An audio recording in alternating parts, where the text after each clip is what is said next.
Hi guys, it's Tamara. Thank you so much for coming back to my channel. Welcome back. Today we're going to be talking about borderline personality in relationships. I think this is a very important topic as a lot of people have struggled in relationships with individuals who have borderline personality traits or characteristics. It's really hard to figure out what buttons not to push when you are trying to communicate with an individual who has an untreated and pervasive pattern of borderline personality traits. So I'm going to define for you today what BPD is. I know a lot of you have some idea about what it is, but I want to give you a concrete definition of BPD, and then I want to talk about some of the characteristics and patterns that you're going to see when you're in a relationship with someone who has this disorder. So thank you so much for coming back to my channel for those who are subscribed.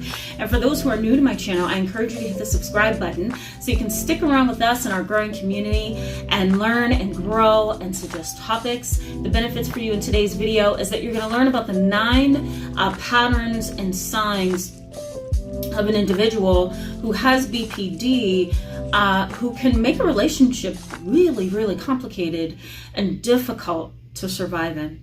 So when you think of borderline personality disorder, what tends to come to mind for you? Because a lot of people believe that BPD is a disorder characterized by intense emotions, manipulation, evil behavior sometimes, delusional behavior, and strict impulsivity. And while there are some individuals who do exhibit that very set of characteristics, there are also individuals who are very much a victim of their own disorder. I think before I go any further, it's important for me to point out that we have to separate our opinion with our facts and objectivity. Okay, we have to separate our opinion from the facts. And I've had a lot of people say, well, I'm not like that with BPD. I've been diagnosed, years ago, and I'm nothing like that. And that is wonderful, and I totally believe you on that. Unfortunately, everybody is not the way that you may be with BPD, or a lot of people are not like maybe somebody that you personally know. So I think it's important to separate, when we're talking about these kind of topics, separate our opinion from the objective truths and facts. And so I think the facts of borderline personality disorder is that every individual with BPD who has been diagnosed with it will exhibit symptoms very differently. Everybody's not going to be impulsive. Everybody's not going to be manipulative. And just because borderline personality disorder involves suicidal ideation and cutting and self-injurious behaviors and riskiness, it doesn't mean that that individual is doing it to be manipulative. But it also doesn't mean that the person isn't being manipulative. So we just have to be a little bit more open-minded and careful with how we define BPD and discuss it. All right, so let's go ahead and start talking about some of the pervasive traits. All right.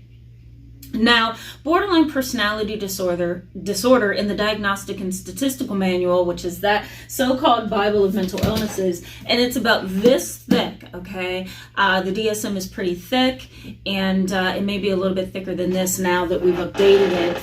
But the DSM characterizes borderline personality disorder as a personality disorder that is chronic and pervasive, and it's typically triggered by an abusive childhood. Borderline personality disorder in the DSM-5 is characterized by dysphoria, impulsivity, dramatic and stormy relationships, suicidal ideation, or what's called SIB, or self-injurious behaviors, which can be cutting, it could be burning, it could be anything, where the individual kind of turns their anger and their pain on themselves.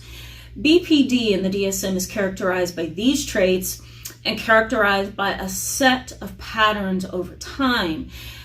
Intense emotions, storminess, and impulsivity that results in unstable relational patterns, unstable emotions, and sometimes drastic behaviors and decisions. Okay, so I'm going to put the clinical criteria right over here for you so you can go through this list and see what the DSM characterizes as BPD. When I see adolescents or even some adults in my office that have borderline personality traits, I look for four things, okay? Number one, I look for dysphoria. I look for a long pattern of dysphoria, depressed mood, and this kind of overwhelming gloominess. That tells me a lot about the individual. I also look for suicidal ideation and SIB, so self-injurious behaviors that have been chronic and pervasive over time. I also look for stormy relationships and impulsivity. I want to know what is driving this individual. Is it just the illness in and of itself? Or is it a pattern of behaviors that have been developed over time that tends to be self-destructive and destructive to other people? Is this individual so depressed that they are suicidal and self-injurious, and what drives that? Okay, so that's what I'm looking for when I see an individual with BPD or BPD traits. So it's important for me to point out, though, that sometimes borderline personality disorder can be very similar to narcissistic characteristics. It can also be very similar to psychopathy and sociopaths. I'm going to post a video up here that I did recently on those two disorders, sociopathy and psychopathy. And so because of the fine line between those personality disorders and BPD, it can be really, really complicated to figure out, or complicating to figure out, well, where is this individual? So sometimes it takes a variety of sessions on a weekly basis to figure that out, okay? But for those of you who have dealt with individuals who have BPD, I'm almost sure that you have some idea as to what you're going to be dealing with or what you have dealt with.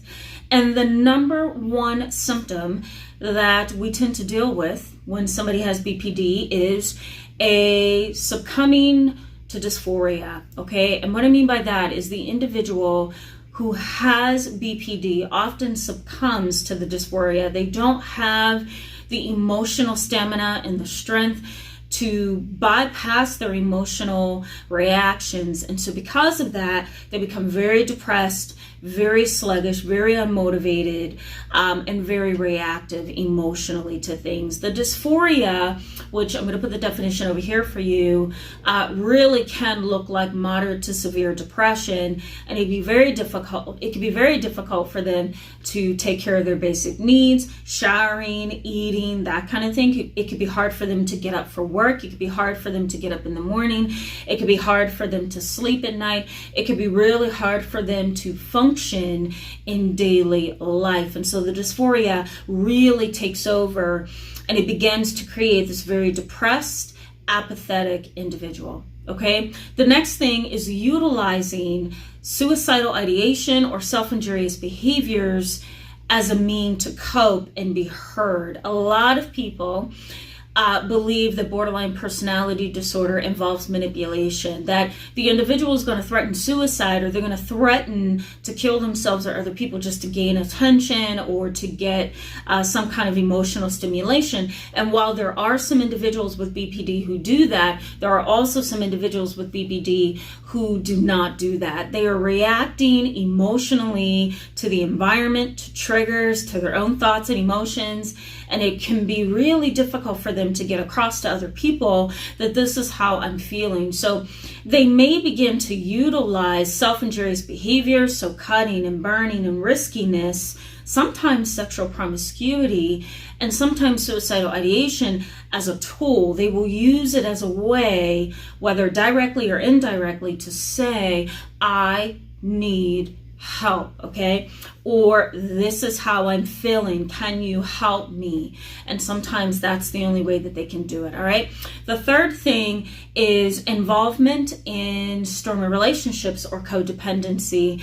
I had somebody email me about 2 weeks ago about this, and her spouse, he had borderline personality disorder, and she could not understand why all of his relationships were so stormy, why they were unresolved, why he would engage in them and then totally disengage and then leave the relationship and leave the person wondering, well, where things are. Borderline personality disorder often involves a very immature and underdeveloped way of managing symptoms and managing thoughts and managing emotions. And so because of that, stormy relationships are likely to occur because they don't know how to interact in the relationship. When things get tough, they pull out or they get in it so much that they can't function in a healthy, objective fashion. And so the relationship is left stormy. It's left really, really marred. That's the best way that I could put that. All right. The fourth thing is unclear boundaries. Individuals with borderline personality tend to struggle with utilizing appropriate boundaries and setting them. They don't know how to utilize them when they need to, and they don't know how to set them.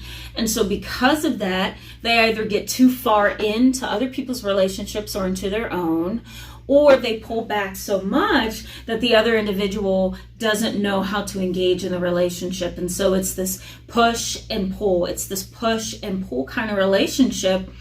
And it leaves everybody confused about the dynamics. It leaves everybody confused about, are we in this relationship or are we not? Do you want to be a part of the family or do you not? Do you want this friendship or do you not, And so people with borderline personality disorder, not all of them, but the ones that I'm talking about in this video, or the category that I'm talking about in this video, they have a really hard time with boundaries. And so it takes a lot of treatment and guidelines and boundaries being modeled by family, by friends, by the therapist to really help the individual understand this is how you set healthy boundaries, this is how you make your needs known, and this is how you manage everybody's emotions in the situation. Okay? The fifth thing is behavior coming off as manipulative. Again, individuals with BPD are sometimes very immature in how they relate and engage.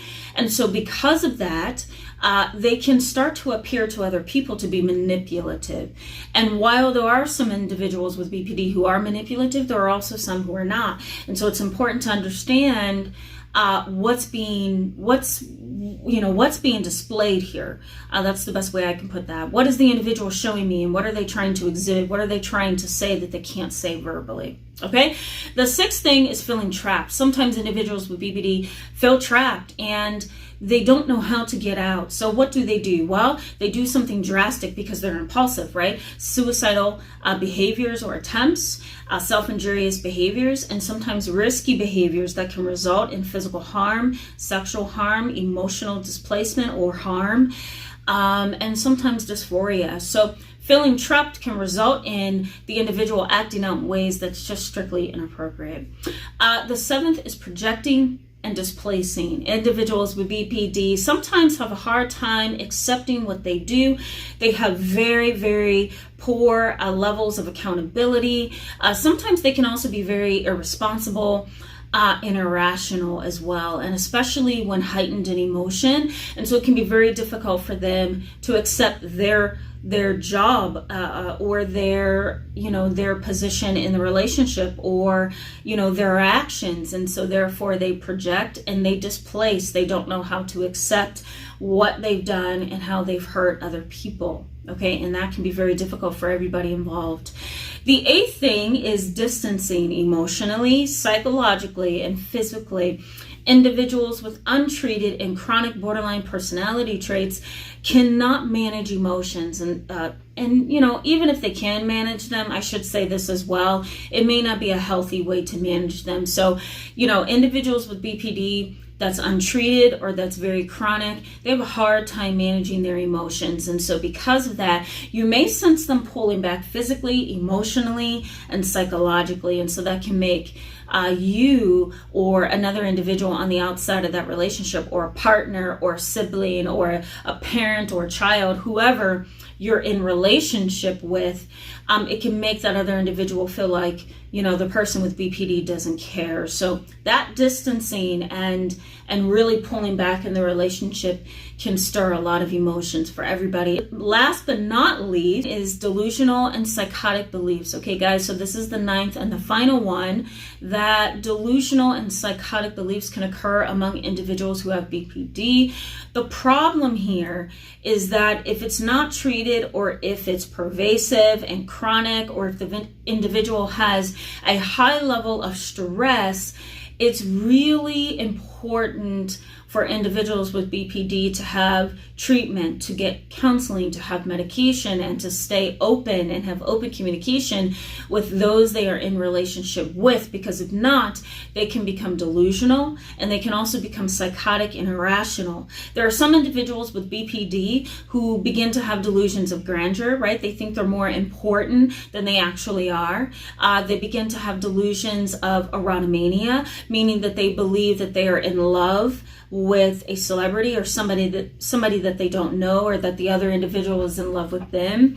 They can also have delusions of jealousy, where they are jealous and they believe their spouse is having an affair when it's not really happening. So I'm going to post a video up here where I talk about delusions. Here's the newest video about delusions. But you might also want to check out my older video. It was one of my very first videos. It's actually a viral video, shockingly, and that was my very first video. You can find it here, and I talk a little bit about delusions. Forgive the background music and a lot of other things that was wrong with that video. Eat the meat and throw the bone away in that video, okay? So these are the 9 symptoms, behaviors, and traits that you're going to see in an individual with BPD in relationship with you or somebody else. It's really difficult to deal with BPD, and if it's untreated, pervasive, or chronic, it's going to be even more difficult. So I hope that this video was comprehensive and helpful to you. Thank you so much for being in this video with me today, guys. Stick around. We're going to start a brand new topic on Monday. We're heading in towards the month of September, and so we have a lot more topics to cover. I love doing these series for you. If you actually love these video series where we focus on a consistent topic throughout the month, let me know in the comment section below and I'll keep that going for you guys. All right, thank you so much for watching today, and I will see you soon. All right, bye-bye, and have a great weekend. Bye.